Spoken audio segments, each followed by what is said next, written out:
अम्मा जी बड़ी डर लागता। हाँ हो हमरो डर लागता। चलो चले हमनी के सुते। हाँ चलो। अरे चाची ई का हो आज सुतक नहीं के का? सुतब जा बाबू, जा तू सुत। हमने कुछ बात करता जा, तू जा सुत। ठीक बा चाची, बतियाओ जाता। ठीक बा।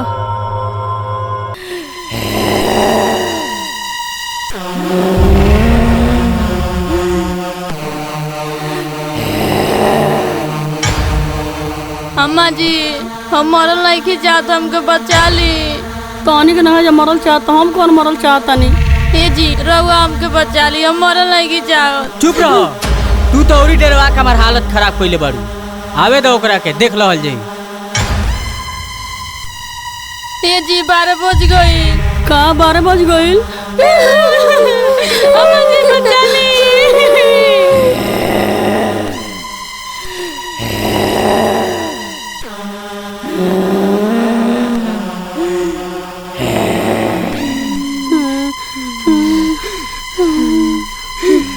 रतिया बड़ी बजे आइले बे अम्मा। आ गई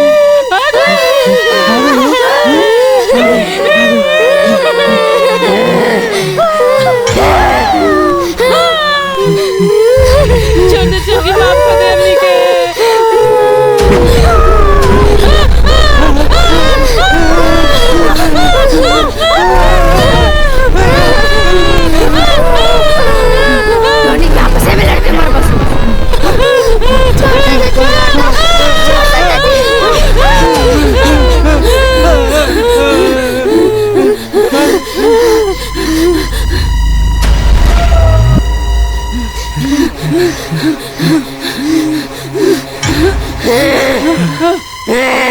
माफ कर दो बाबू। माफ कर धोनी के तो खूब माफ मारे, धोन को सोचले ना धोनी का इंतजार करत रहन। जल्दी चल भाग। भागी ना जी, का करता रहला? देखा जानी कहां ले धोनी के भाग के जावला से भागस।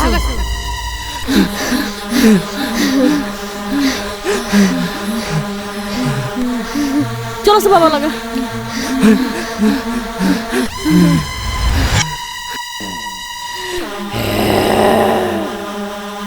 देखा जानी धोनी के कौन हमरा से बचावता।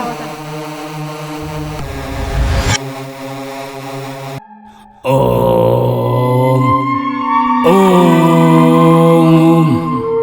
ओम ओम।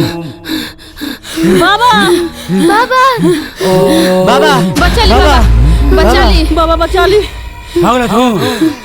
बाबा, बचा ली। होई बड़ी गुजत में वाला तू। आज का करेगा तू? बाबा ओ दिन खातिर रउआ सब क्षमा मांगतनी। ओ दिन हमनी के ना भगनी जा, पूरा जवा भगा देलस। अच्छा ठीक बा, बात आता तो मेरा थे। बाबा हमनी के ओकरा से छुटकारा दिलवा दी, ना तो हमनी के सब जने के मुआ दी। फिकर मत कर बच्चा, अब तो कमरा चलन में आगे बढ़ा तो अब तो नहीं के उतना बिगाड़ पाई। इन्हें चाली बैठे तो हनिया बेटी।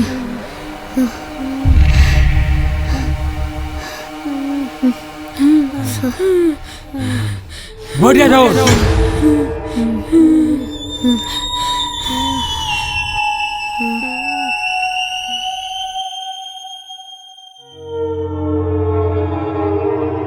ओम ह्रीम क्लीम चामुंडाय फट स्वाहा।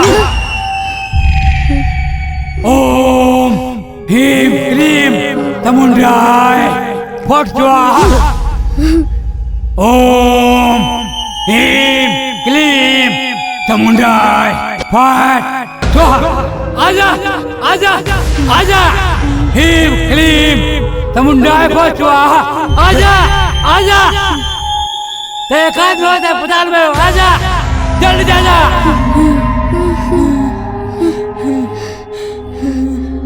ओम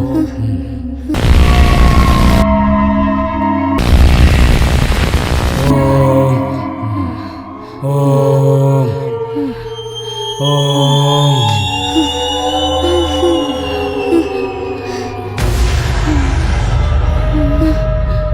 ओम बढ़ तू आ।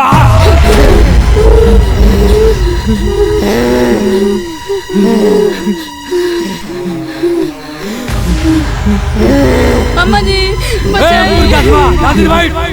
बाबा ते हमने के बीच से हट जाओ ना तो तोर बहुत बुरा हाल करे। तोरा हमरा शक्ति के अंदाजा नहीं है बाबा कि हम क्या कर सकेंगे। ए मुर्गा धुआ, ये बाबा का शक्ति लगा चढ़े। हाँ रे बाबा हम तोरा शक्ति के ललकार तो नहीं। अब देखो हम क्या करेंगे।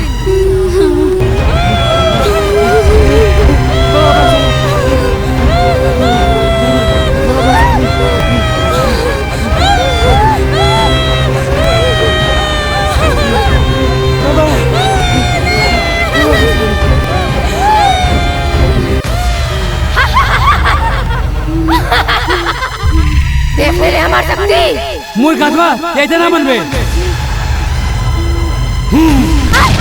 छोड़ दे बाबा छोड़ दे। छोड़ दे, कैसे तेरे के निके? ये बात सुनो ना, ओ तेरे के निके। ठीक कहीं हमरा सदा में करेंगे। हमने भी सता ना भाई झूठ बोलती है, छोड़ा ना। चल जी बात थोड़ा सा नहीं, पहले चालीस बज जाए।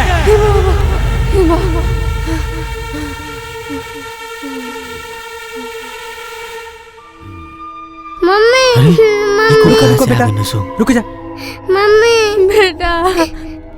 मम्मी पापा और मम्मी। अम्मा जी हौ देखो उनके कैसे पता चल गया कि हमने की जाबा नहीं जा। चाची ये का होता? बाबू एक हमनी कहत नहीं घर में बुरा आत्मा के साया बा। बालक, तू ना बैठे मानत पहले। रह। बैठो बाबू बैठो। ए जी चुप रहो, अब तेरे माया बढ़ गई। ताऊ तरह ना कहता ले आओ। हाँ बाबा पूछी तो ये का हमारे घर के लोग के सताओ तड़ी, हमने का कमी कइले में जाइन के। चुप रहो तू, बोल खाली ताऊ ले लोग के। बाबा हमें लोग के सतावत ना रहनी हो, इन लोग से अपना मौत के बदला लेते रहनी हो। हम मरल नहीं जी, हमके ये लोग मिल के मुँहले बड़े लोग, वही से हम ये सब करे पे मजबूर हो गए नी। का ये का कहत तू? ये लोग मरले बड़े लोग? हाँ जी ये लोग मरले बड़े लोग हमरा के धन के लालच में। एक दिन जब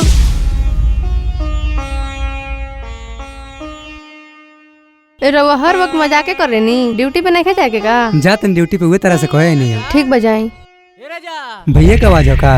कहाँ हाँ बाड़ो हो? ए राजा, कहाँ बाड़ो? प्रेमानी आवा। राजा हई देखबो, ये का हो? अरे वही जमीनिया के कागज है, बहुत बढ़िया पैसा मिला था। तारा के कबर कॉलम में जमीन नहीं बिकाई, तारा समझ में नहीं आवाला। जा लेके जाई। ए मर्दे ढेर पैसा मिला था। कबर कहीं बाबूजी की निशानी हो। ए जी वो काहे भैया जी से बतियावे नहीं, वहाँ लोग इतना हमने से प्यार करे नहीं जा। ए राजा जमीन ना बेचाई तो हमके 50,000 रुपया दे दो। तारा के पिछले हफ्ता पैसा देना नहीं हो, का के लो पैसा? ए मर्दे घरे काम नहीं खे होत। नहीं के पैसा मिला जाए जैसे दिमाग खराब कर रख देले बाड़ू। जब देखो तब पैसा पैसा पैसा भी आता पेड़ पे फरता। ठीक बा हम जात नहीं काम पे, तू अपन ख्याल रखियो। ठीक बजाई।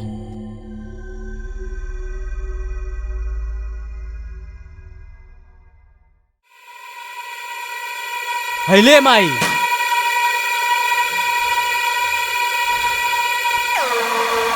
का भइल साइन ना कैलस का? ना नहीं साइन कैलस हो। काहे नहीं कैलस? बताओ नहीं निमन पैसा मिलता। सब बताइनी हम आई, लेकिन कहता हमार बाबूजी के निशानी हो, हम कबो ना बेचेम। अम्मा जी ओकर दिन पर दिन अत्याचार बढ़ल जाता, ये घर में हमके कोनो वालू नहीं है। तू चुपचाप रह, पैसा मंगला कि नहीं?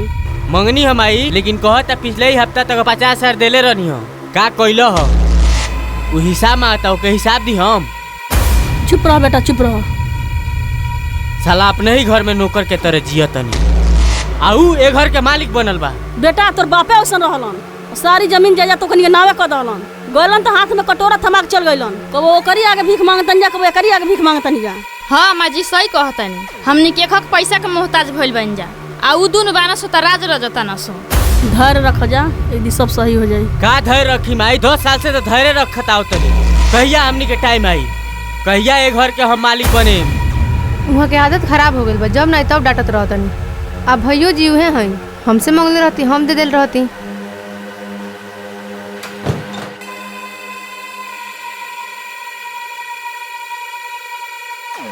बहुत जल्द मालिक बनो बेटा, तू टेंशन मत ले।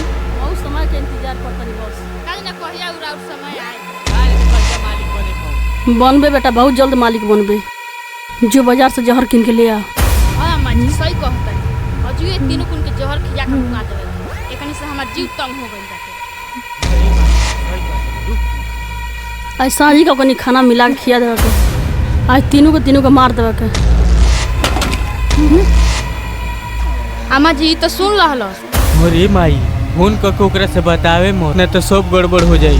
हां अम्मा जी एके आज खत्म कर दे के। चल बस तब चले के। चली चलो सुतो।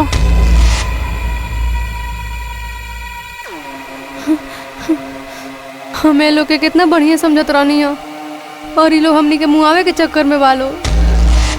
वहाँ से सब बात बतावे के पड़ी, ना तो दिक्कत हो जाई। ये फोनवा काहे नहीं के खुलत? छोटकी कुछ सुन ले का अम्मा जी? बुखार मुआई और कस के दाबी। और ये तरह करके ये लोग हमके मुआ दे ले लो, और रौरा से बहाना कर दे ले लो कि इनके हार्ट अटैक आइल हो। और ये दुष्ट कुल हमके मुआ के शांत ना बैठल सो, हमरा बेटा के भी मारे के चक्कर में रहला सो। तब हमरा ये कदम उठावे के पड़ल। चाची भैया ये जोन कहत रही तुम सच है का? हमनी के माफ कर दो राजा। माफ कर दो, लालच में पड़ गई जा। ना जी, ये दुष्ट कुल के माफ मत करे। चाची भैया तोनी कितना गिर गई जा हो? हमनी के माफ कर दो राजा। पड़ गइल नहीं है जा। तोनी के बहाना कर ले कि इनके हार्ट अटैक से मौत भइल हो। माफ कर दो बाबू, हमनी से बहुत भारी गलती हो गलो बाबू, माफ कर दो। गलती हो गई बा? ये गलती है? तोनी के पूरा हमार जीवन बर्बाद कर दला जा। आ कहत रह गलती हो गई हो, और तोनी के हमरा लइका के मारो के प्लानिंग करत रह जा। राजा हमनी के माफ कर दो। तार पर पड़तनी जा। तोनी के कब्बो हम माफ नहीं करे। बाबा हम गलत नहीं की, हमके आज्ञा दी कि हम एकनी के एजा खत्म कर दी, हमरा के छोड़ दी। ना ना बाबा, ये हमरा लड़का के मुआवे की कोशिश करा ताड़ा सो। बेटी हमारा ना पता रहा कि तुझे जाता ना अकेले बड़ा तो अब तेरा जवर मगर तवन कर। अब हम इज्जत तुझे कब ना बचाए। ठीक बा बाबा। अब तोनी के मारे खातिर तैयार हो जा सो।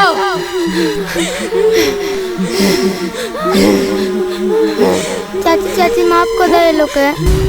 ये लोग जौन भी कैला लो ओकरे खातिर हम माफी मांगते हैं तो से। तू के चाह तड़ो मो बाबू की तरह ना तो जाई। माफ कर दो चाची, माफ कर दो। मम्मी ज्यादा माफ कर दो दादी लोग के, ना तो दीदी भी हमारा तरह अपना मम्मी खातिर रोई है। खाली अपने लड़का के चलते तोनी के छोड़ा तनी, ना तो तोनी के हमरा से केहू ना बचा पाई।